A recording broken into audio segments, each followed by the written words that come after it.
মাংসের সব মশলা দিয়ে ভালো করে আলুগুলোকে কষিয়ে নিয়েছি। আলুগুলো প্রায় কষানো হয়ে গেছে।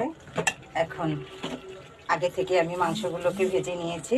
মুরগির মাংস আলুর সঙ্গে রান্না করব বলে এখন এই মুরগির মাংসগুলো আলুগুলোর সাথে ঢেলে দিব। এখন আলুগুলোর সঙ্গে ভালো করে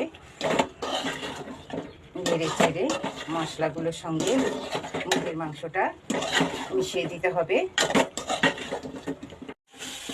এইটা 2-3 মিনিট ভালো করে কষিয়ে নিয়েছি মাংস আর আলু।